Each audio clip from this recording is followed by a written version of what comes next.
Hi friends, అందరు బాగున్నారా? నేను బాగున్నాను. అందరు బాగుండాలని కోరుకుంటున్నానండి. ఈ వీడియోలో వచ్చేసి ఫ్రిడ్జ్లో మనం కొత్తిమీర, కరివేపాకు, పుదీనా అవి స్టోర్ చేసుకుంటాం కదా, అవి ఎలా స్టోర్ చేసుకోవాలి ఏంటి అనేది నాకు తెలిసింది. నేను ఎలా చేసుకుంటున్నాను స్టోర్ ఫ్రిడ్జ్లో అనేది నేను చెప్తున్నాను. ఎలా అనేది చెప్తాను చూడండి. మన మార్కెట్ నుంచి కొత్తిమీర, కరివేపాకు తీసుకొస్తాం కదండి. తీసుకొచ్చాక ఇలా మనం చిన్న చిన్నగా ఇలా పెట్టుకోవాలన్నమాట. ఇలా పెట్టుకొని అండ్ ప్లాస్టిక్ బాక్స్ అయినా పర్లేదు, స్టీల్ బాక్స్ అయినా పర్లేదండి. ఇలా తీసాక కొత్తిమీర అనేది ఈ బాక్స్ ఉంటుంది కదా, ఈ బాక్స్ కింద చూపిస్తాను చూడండి.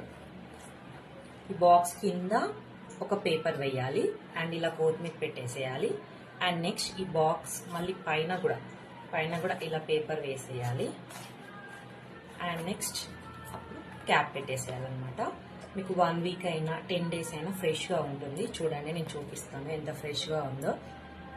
నేను ఇలా మార్కెట్ నుంచి తీసుకురాగానే ఇలా కొత్తిమీర కానీ కరివేపాకు కానీ ఇలా సపరేట్ చేసుకొని ఇలా బాక్స్లో ఇలా స్టోర్ చేసుకుంటానండి. మీకు ఇంకొకటి నెక్స్ట్ కరివేపాకు చూపిస్తాను చూడండి. ఇలా స్టార్టింగ్ ఇలా న్యూస్ పేపర్ వేసుకోవాలండి. నెక్స్ట్ చూడండి కరివేపాకు ఎంత ఫ్రెష్గా ఉందో.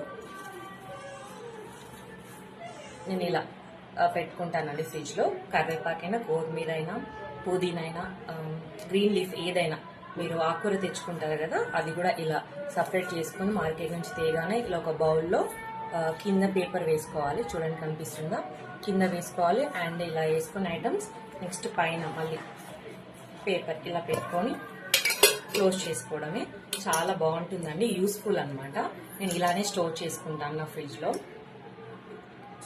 మీకు నచ్చినట్టయితే నా వీడియో లైక్ చేయండి, షేర్ చేయండి, సబ్స్క్రైబ్ చేయండి.